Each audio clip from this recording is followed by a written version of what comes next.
Hello दोस्तों, math science 96 channel परिवार में आपका स्वागत है। तो देखिए, इस वीडियो के अंदर मैं आज आपके लिए कक्षा 10 की न्यू एनसीईआरटी बुक साइंस की उसका अध्याय है 2, जिसका नाम है अम्ल, क्षार एवं लवण। ये उसी का ही टॉपिक है कुछ पदार्थों के पीएच मान।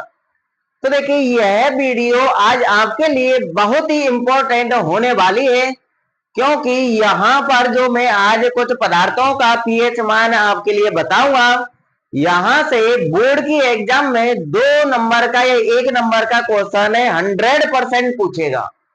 2024 में जो बोर्ड की एग्जाम हुई थी, उस एग्जाम में पीएच मानों को नहीं पूछा गया था, परंतु ये विशेषकर ध्यान रखें कि इस साल 2025 की जब बोर्ड की एग्जाम होगी, उसके अंदर यहाँ से 100% क्वेश्चन आएगा बोर्ड के एग्जाम में, आपको देखने को मिलेगा।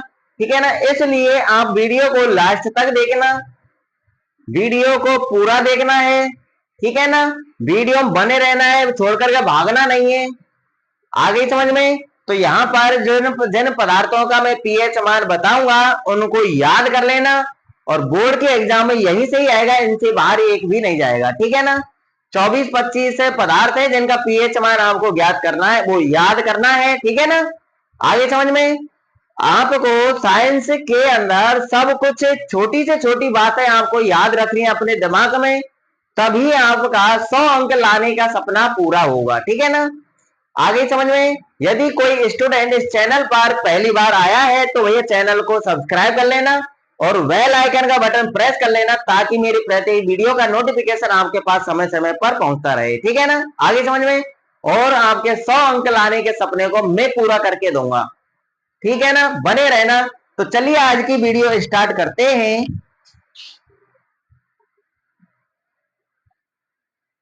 तो देखिए, 8 पदार्थ मैंने आपके सामने लिख दिए हैं। इन पदार्थों का पीएच मान आपको याद कर लेना है, इनसे आगे और है। ठीक है ना, उनको भी बताऊंगा मैं अभी। तो देखिए, पहला है आपका लार का पीएच मान। मनुष्य की जो लार होती है, उस लार का पीएच मान कितना होता है?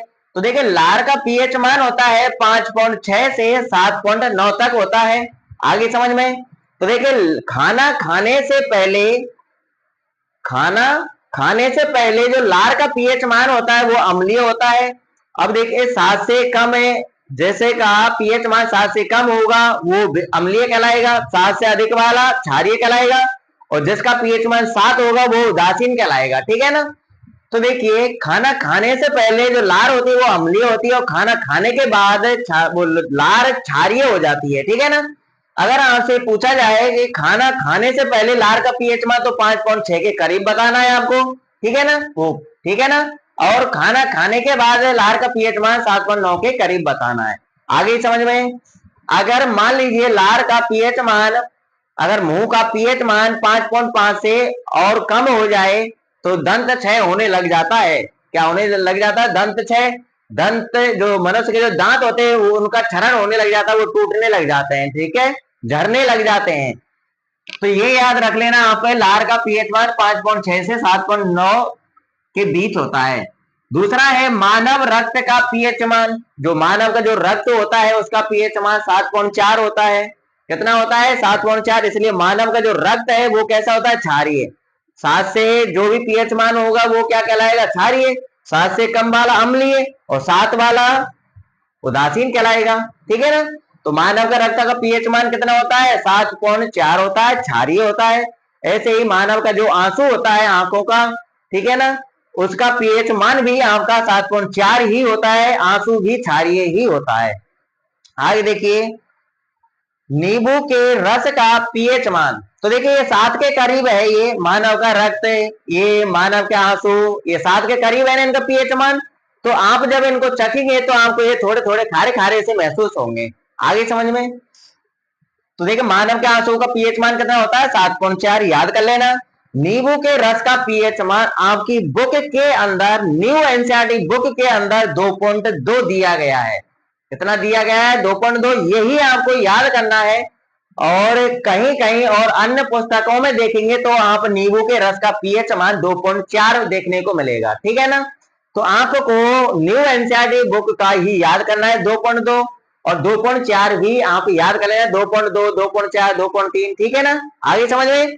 तो नींबू के रस का पीएच मान न्यू एनसीईआरटी बुक के तहत कितना होता है 2.2 होता है और यही करेक्ट माना जाएगा। आगे देखिए गाजर के रस का पीएच मान, गाजर के रस का पीएच मान 5.8 होता है। कितना होता है 5.8 होता है।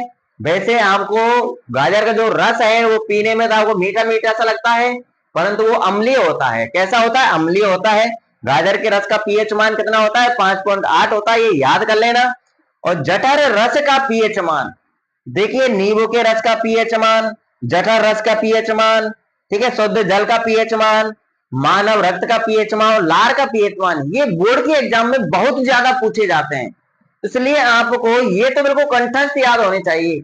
अगर आप सभी को कंठस्थ कर लेते हो तो बोर्ड के एग्जाम में आपका एक भी नंबर नहीं कटेगा। याद रखना 2025 की जब बोर्ड की एग्जाम होगी उस समय यहां से क्वेश्चन 100% पूछा जाएगा। 2024 में नहीं आया है, 2025 में आएगा और 2024 से पहले प्रति वर्ष पूछा जाता था, ठीक है ना। आगे देखिए जठर रस का पीएच मान कितना होता है 1.2 होता है। टमाटर के रस का पीएच मान 4.5 होता है, ठीक है। ये टमाटर के रस ये खट्टे होते हैं यानी अम्लीय होते हैं। शुद्ध जल का पीएच मान 7 होता है। शुद्ध जल का जो पीएच मान होता है वो 7 होता है, यानी शुद्ध जल उदासीन होता है। और जो विलयन उदासीन होता है उसमें विद्युत धारा प्रवाहित नहीं होती है। विद्युत धारा प्रवाहित होने के लिए आयन चाहिए और शुद्ध जल का पीएच मान 7 है या नहीं, ये उदासीन है, इसमें अम्ल वो आयन ही नहीं है। क्या नहीं, आयन नहीं है। जब आयन ही नहीं है होंगे तो विद्युत धारा उत्पन्न होगी क्या इसमें, नहीं।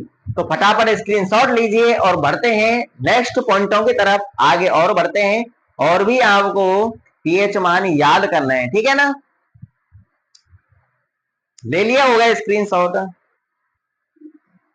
देखिए नेक्स्ट पदार्थ आपके सामने है, इनका भी पीएच मान याद कर लेना। जितने मैं लिखा रहा हूं सबको याद कर लेना, ठीक है ना। तो देखिए नौवा है मिल्क ऑफ मैग्नीशिया। इसका मतलब होता है मिल्क ऑफ मैग्नीशिया। मिल्क का मतलब आप जानते हैं दूध, ऑफ यानी का, मैग्नीशिया यानी मैग्नीशियम, यानी मैग्नीशियम के दूध का पीएच मान कितना होता है 10 होता है। मैग्नीशियम के दूध का पीएच मान कितना होता है 10 होता है। मिल्क ऑफ मैग्नीशिया बोलते किसे हैं, मैग्नीशियम हाइड्रोक्साइड को बोलते हैं। ये भी ध्यान रखना, ठीक है ना। नाम ध्यान रखना, नाम को भी पूछ सकता है एग्जाम में कि निम्न वस्तुनिष्ठ क्वेश्चन आता है, पूछ सकता है कि निम्न में से मिल्क ऑफ मैग्नीशिया है, तो यानी MgOH का होल ट्वाइस, ठीक है। मैग्नीशियम हाइड्रोक्साइड को हम मिल्क ऑफ मैग्नीशिया कहते हैं, इसका पीएच मान 10 होता है, ठीक है ना। आगे देखिए सोडियम हाइड्रोक्साइड, क्या है ये, सोडियम हाइड्रोक्साइड। सोडियम हाइड्रोक्साइड का रासायनिक सूत्र है NaOH। इसका दूसरा नाम और है कास्टिक सोडा। क्या है, कास्टिक सोडा है। इन नामों को आपके इस विज्ञान के अंदर जितने भी पदार्थ प्रयोग हो रहे हैं उनका रासायनिक नाम, प्रचलित नाम, उनकी एक वीडियो में अलग से बनाने वाला हूं, तो वो वीडियो याद कर लेना, ठीक है ना। उसमें जितने भी पदार्थ के रासायनिक नाम, प्रचलित नाम, ठीक है, देशज नाम, उनको मैं बताऊं, उनको याद कर लेना, ठीक है ना। फिर आपको साइंस में दिक्कत नहीं आएगी इतनी। तो देखिए सोडियम हाइड्रोक्साइड NaOH बोलते हैं, तो इसका पीएच मान होता है 14। कितना होता है 14 होता है, ठीक है ना। ये आपका प्रबल क्षार है, ये दोनों क्षार है आपके।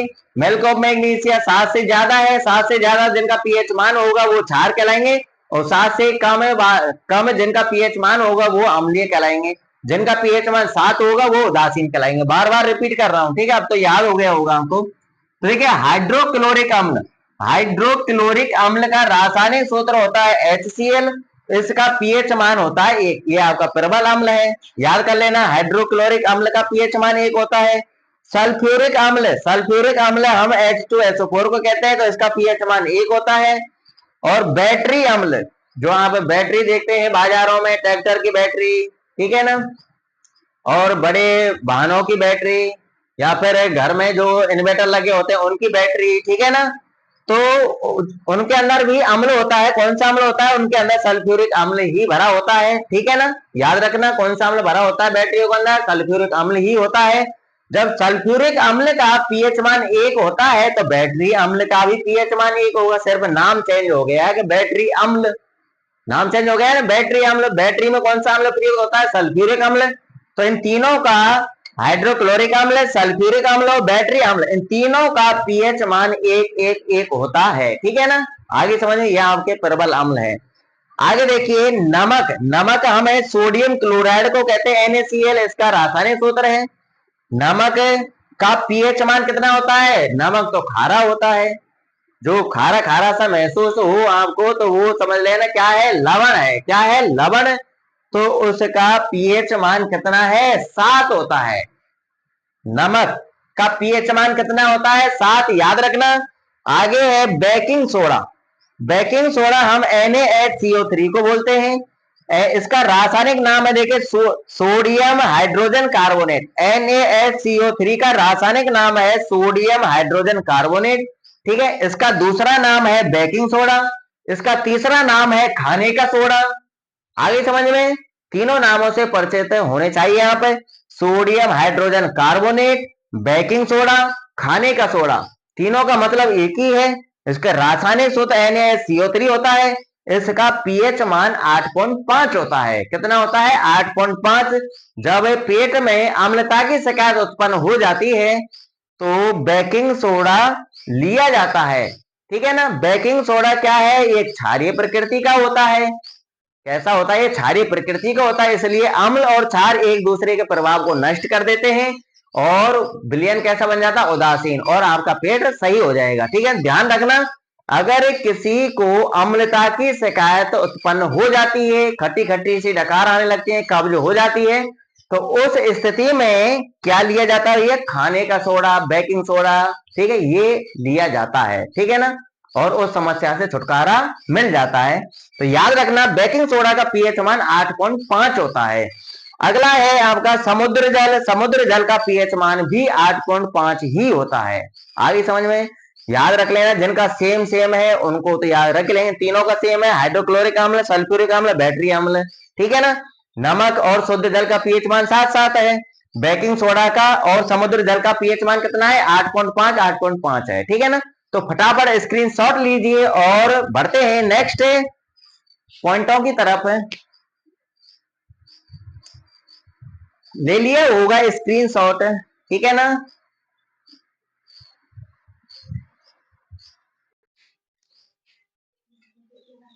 तो देखिए नेक्स्ट पॉइंट, देखिए आपके सामने है, ये भी आपको याद कर लेने हैं। क्या क्या है? मिट्टी का पीएच मान, जो मिट्टी होती है, मिट्टी का पीएच मान 7 से 7.2 होता है, याद कर लेना। चाय पीते हो तो देखिए चाय का पीएच मान 5.5 होता है। तो चाय आपकी कैसी होती है? अम्लीय होती है, परंतु उसके अंदर दूध, चीनी वगैरह डाल करके उसको मीठा बना लिया जाता है, ठीक है ना। तो देखिए चाय का पीएच मान 5.5 होता है। इसी प्रकार कॉफी का जो पाउडर होता है, कॉफी या कॉफी पाउडर एक ही बात है, तो कॉफी का पीएच मान 5 होता है, ठीक है ना। चाय से थोड़ा सा कम होता है पीएच मान उसका, कॉफी का। और ताजे दूध का पीएच मान 6 होता है, याद रखना। ताजे दूध का पीएच मान कितना होता है? 6 होता है। और दही का पीएच मान, यानी जब दूध से दही बनेगा तो वो यानी और ज्यादा खट्टा हो जाएगा ना, तो यानी और ज्यादा अम्लीय हो जाएगा, तो यानी उसका पीएच मान डाउन हो जाएगा। तो दही का पीएच मान 5.8 होता है। सेब का पीएच मान 3 होता है, सेब खाते हो तो सेब अम्लीय है। सोडा पीते हो, सोडा का पीएच मान 3 है। सिरके का पीएच मान भी 3 है। तो इन तीनों का पीएच मान 3 समान है, ठीक है ना। आगे समझ में, याद कर लेना, फटाफट स्क्रीनशॉट लीजिए। और 2-3 और रहे हैं आपके पदार्थ, बस उनको और याद कर लेना, ठीक है ना। और इनसे बाहर एक भी नहीं जाएगा आपका बोर्ड के एग्जाम में, सबका पीएच मान याद कर लेना। 1-2 नंबर आपके बिल्कुल पक्के, अगर 1 नंबर का आएगा तो 1 नंबर पक्का, अगर 2 नंबर का आएगा तो 2 नंबर पक्के आपके इन क्वेश्चनों से। तो देखिए 3 पदार्थ और हैं आपके, कौन कौन से? अमोनिया, अम्लीय वर्षा और सामान्य वर्षा। इनका भी पीएच मान याद कर लेना, ठीक है ना। जो अमोनिया होता है, उस अमोनिया का पीएच मान आपका 11.6 होता है। तो अमोनिया की प्रकृति कैसी होती है? क्षारीय होती है। और जो अम्लीय वर्षा का पीएच मान होता है वो होता है आपका 5। कितना होता है? 5। और सामान्य वर्षा का पीएच मान होता है 5.6 से 6। ठीक है ना। अगर मान लीजिए आपकी जो वर्षा हो रही है उसका पीएच मान 5.6 से नीचे आ रहा है तो वो वर्षा आपकी अम्लीय कहलाएगी। ठीक है ना। 5 से कम भी हो सकता है। अगर अम्लीय वर्षा ज्यादा हो रही है अत्यधिक मात्रा में तो वर्षा जो अम्लीय वर्षा होगी उस वर्षा का जो पानी होगा उसका पीएच मान 5 से भी डाउन हो सकता है। ठीक है ना। तो आपको तो इनकी रेंज याद रखनी है। अम्लीय वर्षा का पीएच मान 5 होता है और सामान्य वर्षा का पीएच मान 5.6 से 6 तक होता है। ठीक है ना। 5.6 से 6 तक होता है सामान्य वर्षा का पीएच मान। आगे समझ में? तो आप को मैंने जितने आपकी किताब के अंदर जितने पदार्थ पदार्थ थे और जिनका पीएच मान बोर्ड के एग्जाम में अक्सर पूछा जाता है वो सभी पदार्थ मैंने आपको यहाँ पर आज पढ़ा दिए हैं। ठीक है ना। इन सब को याद कर लेना। बोर्ड के एग्जाम में आपका एक भी क्वेश्चन इनसे बाहर नहीं जाएगा। आपके 1 या 2 नंबर आपके 100% पक्के हो चुके हैं इस वीडियो के माध्यम से। ठीक है ना। आगे समझ में? अब मैं मिलूंगा नेक्स्ट वीडियो में और नेक्स्ट वीडियो में मैं लेकर के आ रहा हूं जो ऐसे साइंस के अंदर जितने भी पदार्थ आपके काम आ रहे हैं उनके रासायनिक नाम, रासायनिक सूत्र, ठीक है ना, उनके प्रचलित नाम, उनके देशज नाम। ठीक है ना। तो इसलिए यदि किसी स्टूडेंट ने अभी तक चैनल को सब्सक्राइब नहीं किया है तो चैनल को सब्सक्राइब कर लेना और बेल आइकन का बटन प्रेस कर लेना ताकि मेरी प्रत्येक वीडियो का नोटिफिकेशन आपके पास समय समय पर पहुंचता रहे। ठीक है ना। वीडियो को लाइक कर देना, शेयर कर देना और एक छोटा सा प्यारा सा कमेंट कर देना और अपनी क्लास के जितने भी साथी हैं उन साथियों को इस चैनल के बारे में अवगत करा देना। ठीक है। इतना सा काम मेरा कर देना। आगे समझ में? और तुम्हारे 100 अंक लाने का सपना मैं पूरा करूंगा। ठीक है ना। सिर्फ आप मेहनत करते रहिए मेरे साथ मिलकर के। थोड़ा थोड़ा ही पढ़ा रहा हूं मैं, ज्यादा नहीं पढ़ा रहा हूं। थोड़ा थोड़ा पढ़ करके यहाँ पे बहुत कुछ हासिल कर लेंगे। ठीक है ना। तो चलिए मिलते हैं नेक्स्ट वीडियो में। जब तक के लिए ऑल द बेस्ट।